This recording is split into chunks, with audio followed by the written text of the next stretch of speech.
Hello guys, welcome back to the channel review. আশা করি তোমরা সবাই ভালো আছো আর সুস্থ আছো। দুর্গাপুজোর কিন্তু আর হাতে গোনা 150 দিন বাকি। আর আমি চলে এসেছি কিন্তু আজকে সাউথ কলকাতার সব থেকে ফেমাস কুমারটুলি প্রশান্ত পাল স্টুডিওতে। আজকে প্রশান্ত দাস স্টুডিওটাতে যাব, গিয়ে ঘুরে দেখবো যে ঠাকুরের প্রিপারেশনটা কীরকম হচ্ছে, কতটা ঠাকুর তৈরি হয়েছে আর কি কি এবারের থিম রয়েছে সেগুলো একটুখানি দেখবো। আর তোমাদেরকেও আমার থ্রু লেন্স দেখাবো। যারা যারা আজকে আমাকে ফার্স্ট টাইম দেখছো তাদের জন্য বলে দিই, আমি তোমাদের হোস্ট অ্যান্ড রাজ, আর তোমরা দেখছো কলকাতার রাজ ইউটিউব চ্যানেল। তো চলো ভিডিওটা শুরু করা যাক আর তোমাদেরকে 2024-এর দুর্গাপুজোর কিছু গ্লিমস আগে থেকেই রিভিল করা যাক। চলো। প্রিপারেশন কিন্তু বেশ একদম চরমে চলছে যাকে বলা চলে। এখনো প্রায় 150 দিনের ওপরেই বাকি মহালয়া আসতে। তো তারপরেও কিন্তু দেখো এখানকার প্রিপারেশন কিন্তু একদম যাকে বলা চলে টপ নচ, রেডি যাকে বলা চলে। এখানে যে ওই ছাউনিতে যে ইয়েগুলো হয় না, চালা যে পিছনের থাকে, তাতে যে ডেকোরেশনগুলো প্রশান্ত দ্বারা করে, সেই জিনিসগুলো কিন্তু এখানে মাটির জিনিসগুলো ছাঁচে বানানো হচ্ছে। এখানেও কিন্তু সেম রয়েছে, অসুরের মুখ কিন্তু অনেক ধরনের এখানে রয়েছে। আর ঠাকুরগুলো কিন্তু জাস্ট প্রিপারেশন চলছে একটু একটু করে। দুর্গাপুজোর প্রিপারেশনে যে কালী পুজোর মূর্তি তৈরি করছো কিভাবে? সামনে কি কালী পুজোর কোনো প্রিপারেশন আছে? হ্যাঁ, এটা কালী পুজোরই কালী, মানে একদম সেই দুর্গাপুজোর পরে কালী পুজোর কাজ? আচ্ছা, ঠাকুরটা আগে হয়ে গেছে, মুখটা বাকি ছিল, করে দিচ্ছি লাস্ট। আচ্ছা। তো তুমি বলছিলে যে কালী ঠাকুর আগে বানাও, তারপরে দুর্গা ঠাকুরের প্রিপারেশন শুরু করো নাকি? আগে কালী হয়, ডিসেম্বর মাস থেকে কালী শুরু হয়, তারপরে ওগুলোকে চাপিয়ে দিয়ে দুর্গা কাজ চলবে।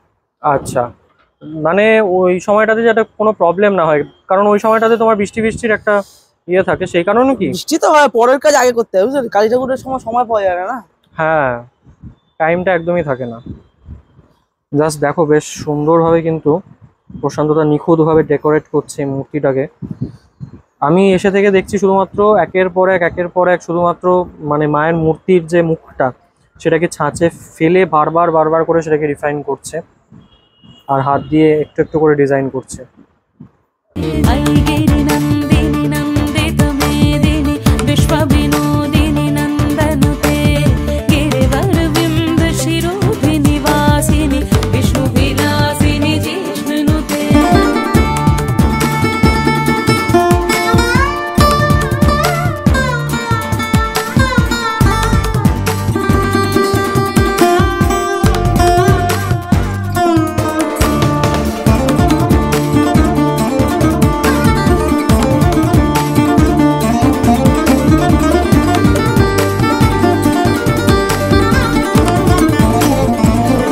একদম প্রশান্ত পাল স্টুডিওর যে অন্দরমহল, সে একদম ভেতরে। আর এইখানে ঠাকুরগুলোর হাইট জাস্ট অসাধারণ কিন্তু, মানে মোটামুটি 3-4টে মানুষকে লম্বায় দাঁড় করিয়ে দিলে তার থেকে ওপরের হাইট কিন্তু হয়ে গেছে। দেখতে পাচ্ছ একদম যে টিনের যে ছাউনি, সেই ছাউনি কিন্তু লেগে গেছে একদম। এরকম বড় বড় হাইটের ঠাকুরগুলো কিন্তু একদম রেডি করে ফার্নিশ করে রাখা আছে। জাস্ট দুর্গাপুজোর আগে যে ডেকোরেশনগুলো, সেই ফিনিশিংগুলো হবে। এইটাও যেরকম একটা বড় ঠাকুর রয়েছে, এই পাশেও কিন্তু আরো বড় ঠাকুরগুলো তৈরি হচ্ছে। এই দেখো, আমি যতটা সম্ভব একটু ঢুকে তোমাদেরকে দেখানোর চেষ্টা করছি, তোমরাও একটু দেখো। আর হাইট তো মানে জাস্ট এতটাই বড় যে ওপরের চাল পর্যন্ত ঠিকে গেছে, মানে এতটাই বড় হাইট আর কি। এই যে পিছনের যে ছাউনিটা রয়েছে, সেই ছাউনিটা একদম লাস্ট বাঁশের কোনা অবধি লেগে রয়েছে। আমি তোমাদেরকে যদি দেখাই, তো এইরকম বড় হাইট কিন্তু হচ্ছে ঠাকুরগুলো, যেটা ক্যামেরাতে জাস্টিস করে দেখানোটা কিন্তু খুবই মুশকিল। আমি ওয়াইড অ্যাঙ্গেলে শ্যুট করছি, বাট তারপরেও এই ফ্রেমে আসছে না, মানে এতটাই বড়গুলো চলে এসছে। সেগুলো খুব ইউনিক লাগছে। সেগুলো হচ্ছে কিন্তু যে বিভিন্ন মূর্তির যে হাতগুলো, মাটির হাতগুলো, সেগুলো এখানে চলে এসছে। আর ওইখানে কিন্তু আমি দেখছি আঙুলগুলো দিয়ে যে হাতটা, সেটা বানানোর প্রিপারেশন কিন্তু ওখানে চলছে। আঙুলগুলো বানানো রয়েছে ছাঁচে ফেলে, তারপরে সেটাকে ভালো করে মাটি দিয়ে ফার্নিশ করা হচ্ছে কিন্তু ওইখানে, দাদার ওখানে করছে। আচ্ছা প্রশান্ত দা, এবারে কোথাকার ঠাকুর এসছে তোমার কাছে তৈরি হতে? মোটামুটি অনেক জায়গা থেকেই অর্ডার আসছে। আচ্ছা, ব্যারাকপুরের ওদিক থেকে, শ্যামনগরের ওদিক থেকে আগের বারও যেরকম এসেছিল সেরকম এসছে? ওকে। আর কলকাতার ঠাকুর? চেতলায় আছে, বেহালায় আছে, এদিকে আমাদের বারুইপুর, গড়িয়া তো আছেই, ঈশ্বর চত্বর আছে, টালিগঞ্জ, কুদঘাট। আচ্ছা, সব তো তোমার এখান থেকে বেশিরভাগ যায়। উড়িষ্যা একটা ঠাকুর যাচ্ছে, জামশেদপুর একটা যাচ্ছে। পিছনের বড় ঠাকুরটা সেটা বোধহয় উড়িষ্যা যাচ্ছে নাকি? ওই ঠাকুরটা যাচ্ছে হরিঙ্গাটা। আচ্ছা, একদম স্কোয়ার ফ্রেমের মধ্যে যে ঠাকুরটা রয়েছে ওইটা তোমার হরিণঘাটা যাচ্ছে। এত বড় বড় সাইজ ক্যামেরাতেও আসতে চায় না ঠাকুরগুলো। আচ্ছা, এবার আরেকটা নর্মাল কোশ্চেন করি, সেটা হচ্ছে যে পুজোর বাইরে গিয়ে বিয়ে কেমন কাটলো বলো? ভালোই কাটলো। কতদিন হয়ে গেল জানো? এবছরই তো হলো। হ্যাঁ, বাহ। বাকি বৌদি কেমন আছে? ভালো আছে।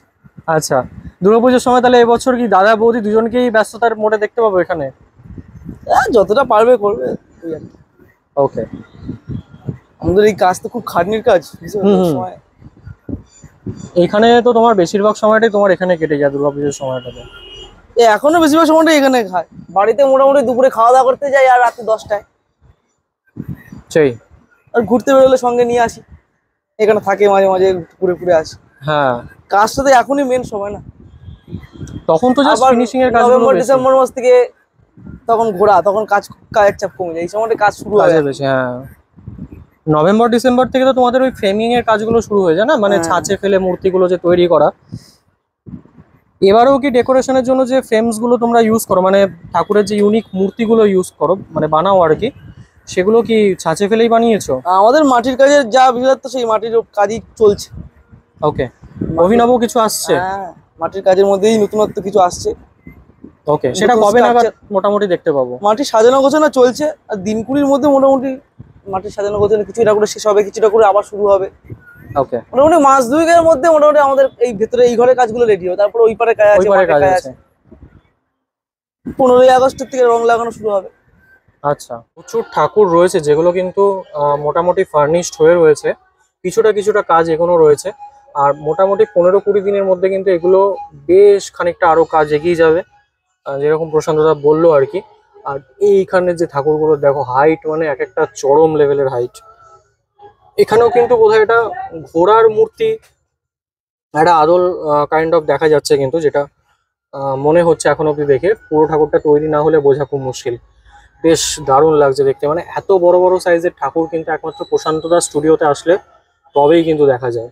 চালাতে কলকাগুলো দেখতে পাই না, প্রশান্ত দা স্টুডিওর কিন্তু একটা খুব মেন ইউনিক জিনিস হচ্ছে, সেটা হচ্ছে যে বাইরের যে চালাটা থাকে আর কি, এই যে যেরকম মায়ের পিছনের যে চালাটা, সেই চালাতে কিন্তু বেশ ডিজাইন করা থাকে এবং খুব ইউনিক একটা স্টাইল থাকে কিন্তু প্রত্যেকটা। সেই চালাগুলোর যে ডিজাইনগুলো সেগুলো কিন্তু দেখো এখানে তৈরি হচ্ছে এই ছাঁচে ফেলে। সবাইকে ভেরি গুড মর্নিং, আশা করি ভিডিওটা তোমাদের ভালো লেগেছে। যারা যারা এখনো অবধি দেখেছো ভিডিওটাকে, প্লিজ চ্যানেলটাকে একটুখানি সাবস্ক্রাইব করে দিও, কারণ তোমাদের সাপোর্টটা ভীষণ দরকার আমার। আর ভিডিওটা কেমন লাগলো মতামত নিচে শেয়ার করো। প্রশান্ত দা স্টুডিওতে আমি আবারও কিছুদিন বাদে ভিজিট করব, তো দুর্গাপুজোর আরও অনেক গ্লিমস তোমরা দেখতে পাবে। আর সঙ্গে সঙ্গে কিন্তু কুমারটুলির যে 2024-এর ভিডিও, সেটাও কিন্তু আসবে খুব শিগগিরই। তো দেখা হচ্ছে পরের ভিডিওতে, ততক্ষণের জন্য লাইক শেয়ার আর সাবস্ক্রাইবটা করে দিও। Bye, tata.